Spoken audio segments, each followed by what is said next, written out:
Puji syukur kita panjatkan kehadirat Tuhan Yang Maha Kuasa karena rahmat-Nya pada hari ini kita sekalian bisa bertatap muka untuk membicarakan sesuatu hal yang sangat penting. Dalam kesempatan saudara Menteri Luar Negeri, Menteri Dalam Negeri mengadakan rapat kerja, rapat koordinasi antara Kepala Daerah tingkat 2 dan Kotamadya seluruh Indonesia, membahas mengenai masalah-masalah pembangunan pada umumnya tentu dan juga kelancaran daripada segala program yang akan segera dilakukan oleh masing-masing kepala daerah tingkat 2 dan Kotamadya. Khususnya seperti tadi yang telah diutarakan oleh saudara Menteri Dalam Negeri mengenai masalah persiapan daripada pemilihan umum ialah pesta demokrasi yang insya Allah akan kita lakukan tahun depan, tahun 1997, dan persiapan tahapan-tahapan telah mulai kita lakukan. Mau tidak mau di sana sini harus mengadakan cek dan recheck sedemikian rupa sehingga pesta demokrasi pemilihan umum dapat dilaksanakan dengan sebaik-baiknya.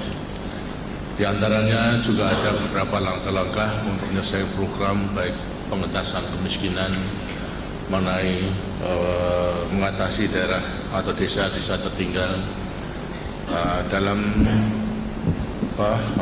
mengangkat daripada rakyat kita yang setelah 25 tahun membangun ini ternyata masih hidup di bawah garis kemiskinan melewati EDT maupun juga telah dilanjutkan dengan program daripada Tak Kesra maupun Ibu Kesra, karena rakyat kita yang hidup di bawah garis kemiskinan ternyata tidak hanya di desa-desa tertinggal, tapi justru hampir separuh adalah juga tinggal di daerah, di desa-desa yang sudah dianggap maju. Sedangkan sumber daripada biayanya kalau mengenai desa-desa tertinggal sudah diputuskan melewati impres EDT dalam waktu 3 tahun akan ada dana revolving tiap-tiap tahun 20 juta kali 3 seterusnya sampai 60 juta dan nanti akan merupakan modal yang berputar di desa tersebut. Sedangkan di daerah non EDT, terus desa-desa yang sudah maju relatif itu menurut ukuran kita ternyata juga masih banyak daripada rakyat kita yang hidup di bawah garis kemiskinan. Nah, telah ada polanya pula untuk mengatasi secara gotong royong bersama-sama dengan masyarakat atau rakyat yang telah bisa menggunakan peluang pembangunan itu berhasil untuk terus membantu mereka agar supaya mereka dididik untuk mengerahkan kemampuannya, tapi juga dibantu sedemikian rupa sehingga akhirnya mereka itu akan menjadi kekuatan yang mandiri, yang bisa berusaha sendiri, yang kemudian bisa melanjutkan usaha-usahanya untuk mengatasi kemiskinan dan lain sebagainya. Kesempatan yang baik ini saya akan gunakan, karena itu saya terima kasih kepada saudara Menteri Dalam Negeri memberi kesempatan kepada saya untuk memberi penjelasan di luar daripada program-program yang tentu, tapi tidak terlepas daripada pembangunan nasional, terutama pembangunan nasional jangka panjang yang sifatnya sangat strategis dan hanya bisa berhasil bila mana kita melaksanakan potensi yang kita miliki, ialah potensi kegotong royongan daripada seluruh masyarakat Indonesia. Karena bila mana program ini tidak dilaksanakan segera, kita akan ketinggalan dan dengan negara-negara lain, dan juga menunggu daripada kemampuan budget negara tidak mungkin, karena memang masih banyak hal-hal yang menyentuh daripada kehidupan rakyat harus kita prioritaskan. Karena itulah kita harus mencari jalan lain. Potensi yang kita miliki diantaranya potensi kegotong royongan daripada rakyat kita secara keseluruhannya. Ternyata beberapa praktek yang kita lakukan secara gotong royong itu juga bisa berhasil. Umpamanya dalam rangka ini mengatasi mengenai tempat-tempat ibadah dengan mendirikan Yayasan Amal Bakti Muslim Pancasila misalnya, diwajibkan atau dianjurkan kepada pegawai negeri dan juga anggota ABRI untuk melakukan sedekah sesuai dengan kemampuannya, karena sedekah adalah memang juga dianjurkan oleh agama. Bagaimanapun juga walaupun belum cukupi daripada gaji dan sebagainya bagi pegawai negeri maupun ABRI, tapi setidak-tidaknya mereka telah mempunyai penghasilan yang lebih daripada lain-lainnya. Dan kehidupan tentunya lebih baik daripada yang sama sekali belum mempunyai pekerjaan. Karena itulah supaya juga melakukan sedekah tidak hanya memperoleh kesejahteraan kebahagiaan hidup di dunia, tapi juga setidak-tidaknya membuat bekal untuk hidup di akhirat nanti. Karena amal perbuatan di dunia inilah yang akan bisa dibawa ke akhirat nanti. Ternyata dengan sedekah 50 rupiah, 100, 500 ribu itu bisa berkumpul dana yang tidak sedikit, sehingga sekarang sudah bisa membangun masjid kurang lebih 700 masjid di seluruh Indonesia daripada masjid Amal Bakti Muslim Pancasila. Atas dasar daripada pengalaman itu, saya kira juga bisa dipraktekkan, diwujudkan dalam kegiatan-kegiatan yang lain yang juga mempunyai nilai strategis dari pembangunan jangka panjang untuk mencapai cita-cita perjuangan kita ialah masyarakat adil dan makmur berdasarkan Pancasila. Ketiga daripada pelita ke-6 yang merupakan ujung tombak daripada pembangunan jangka panjang yang kedua, dan semua telah berjalan dengan baik. Kita telah masuki daripada era tinggal landas, artinya menggunakan landasnya yang telah kita capai untuk melanjutkan dan meningkatkan serta mendalami daripada pembangunan sedemikian rupa sehingga sasaran yang kita inginkan daripada pembangunan jangka panjang yang kedua ialah kualitas manusia, kualitas masyarakat Indonesia yang maju dengan sinya, hidup dengan aman, tentram, sejahtera dalam tata kehidupan bernegara, berbangsa, berdasarkan Pancasila dan Undang-Undang Dasar 45 bisa dijalankan dengan sebaik-baiknya. Di sampingnya kita memasuki era tinggal landas, kita juga bertekad untuk menggunakan daripada memasuki pembangunan jangka panjang kedua ialah kebangkitan nasional yang kedua. Setelah kita selesai menyelesaikan daripada kebangkitan nasional yang pertama ialah memperjuangkan kemerdekaan dan kemudian mempertahankan sampai akhirnya kita bisa melaksanakan pembangunan dan kemudian kita lanjutkan yang memasuki kebangkitan nasional yang kedua. Kemerdekaan sebagai hasil daripada kebangkitan nasional yang pertama, mulai daripada perjuangan nenek moyang kita di daerah-daerah, kemudian disempurnakan dengan organisasi yang lebih sempurna mulai 1908 meningkat pada 28 sebagai klimaksnya pada proklamasi dan kemudian pertahankan sampai kita bisa membangun. Inilah merupakan hasil daripada kebangkitan nasional kita yang pertama. Sekarang mengenai kebangkitan nasional yang kedua, ialah kita mengisi daripada apa yang kita telah capai itu dengan maksud apa? Ya dengan maksud agar supaya kita itu bisa segera mengejar ketinggalan kita dengan bangsa-bangsa lain. Ya. Karena kita memang akibat daripada penjajahan dan kelambatan daripada pembangunan kita tinggal jauh daripada bangsa-bangsa lain yang telah maju.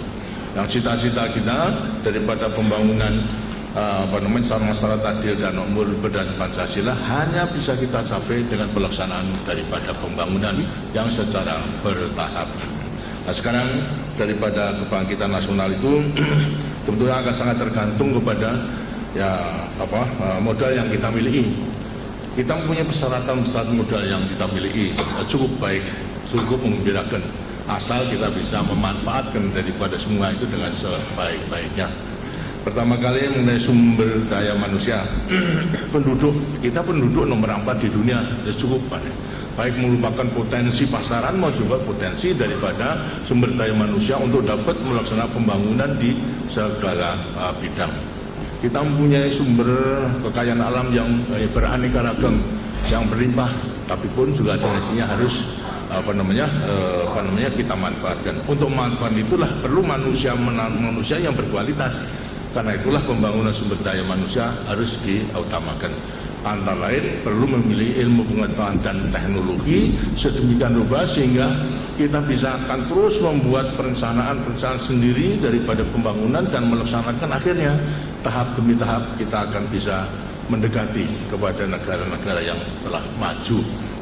Terus menguasai ilmu pengetahuan dan teknologi inilah yang di antara lain perlu kita usahakan sedemikian rupa sehingga kebangkitan nasional yang kedua itu betul-betul akan bisa terlaksana. Ada keraguan-keraguan mungkinkah seperti tadi yang katakan sebenarnya kita itu cukup mempunyai kekuatan, tapi ya itu asal kita benar-benar dapat memanfaatkan daripada kekuatan itu dengan sebaik-baiknya. Di antara lain, salah satu kekuatan hasil yang baik ialah mengenai kemerdekaan itu sendiri. Ya, kita telah menjadi negara berdolar dan telah melaksanakan daripada pembangunan selama 25 tahun. Adalah pembangunan yang jangka panjang pertama, dan pembangunan jangka pertama itu memang ditujukan untuk membuat satu landasan yang dapat kita gunakan selanjutnya untuk tinggal landas, dalam arti melanjutkan, meningkatkan dan berdalam daripada pembangunan itu. Nah, sampai di mana sekarang hasilnya daripada landasan tersebut yang kita capai?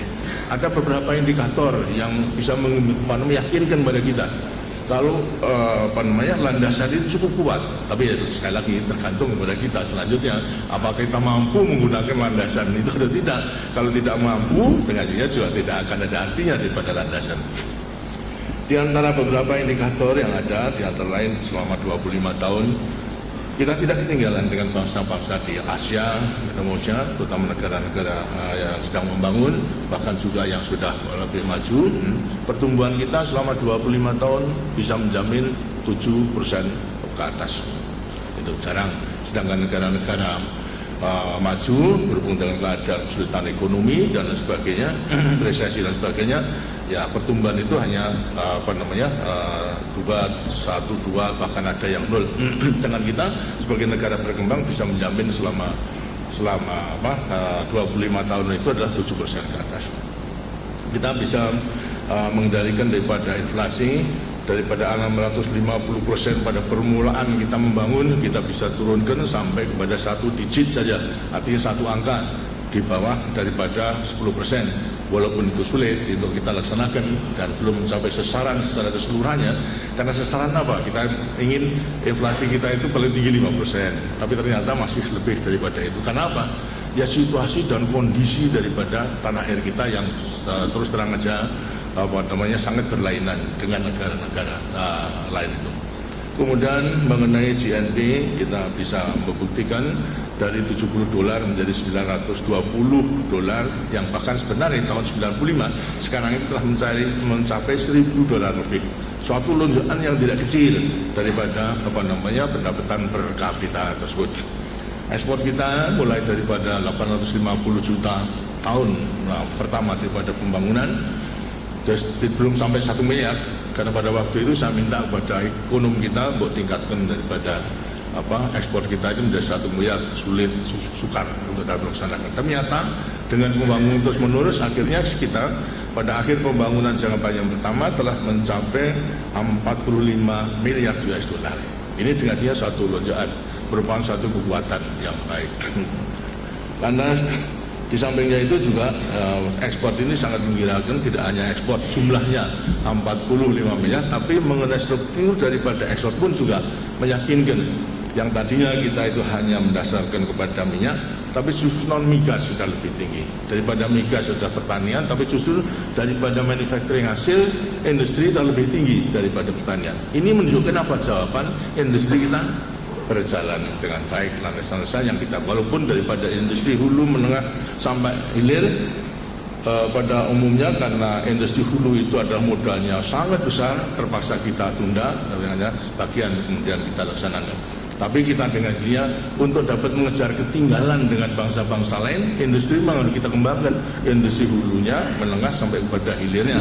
Ini harus betul-betul dapat dilaksanakan. Produknya tidak hanya untuk mencukupi kebutuhan sendiri dalam arti mengganti impor, tapi justru harus kita ekspor sebanyak-banyak mungkin. Ini sungguh menggembirakan. Kemudian yang sangat menggembirakan lagi diantaranya soal pertanian, jelas swasembada pangan. Jelas kita itu sebagai negara terbesar di dunia yang mengimpor beras tahun 84 setelah kita berbulat, artinya berjuang untuk menaikkan produksi per hektar dengan intensifikasi pancang usaha dan sebagainya, akhirnya kita bisa swasembada beras tahun 84. Tapi akhir-akhir ini sebenarnya lantas kita terpaksa impor. Apa sebabnya? Kita agak meleset perhitungannya, karena stok nasional yang ada dipikirnya terlalu banyak sehingga lantas dikurangi untuk diekspor, dipinjamkan kepada negara-negara lain. Persis ada kemarau panjang, produksi kurang 4%, ini kita tarik, ya mereka belum mampu, terpaksa kita harus ekspor. Tapi ini adalah temporer, sementara. Sekarang dengan usaha-usaha penggunaan teknologi untuk lebih menjamin produksi per hektar dengan menggunakan bibit unggul yang sekarang dikenal dengan membramu itu sudah meningkat daripada, apalagi juga dengan teknologi penggunaan daripada pupuk tidak surah lagi tapi dengan tablet bisa menghemat 20% daripada kebutuhan pupuk, tapi produksinya bisa naik 10% gitu. Nah, kemudian ada cara-cara lain lebih cepat daripada waktunya, tidak lagi sekarang menyemayamkan, artinya membibitkan, tapi langsung seperti tanaman gogo, ternyata bisa menghemat daripada waktu. Cara-cara demikian ini adalah bisa menaikkan daripada produksi, sehingga walaupun pada suatu saat akan jenuh per hektar produksi tersebut, itu tapi tidak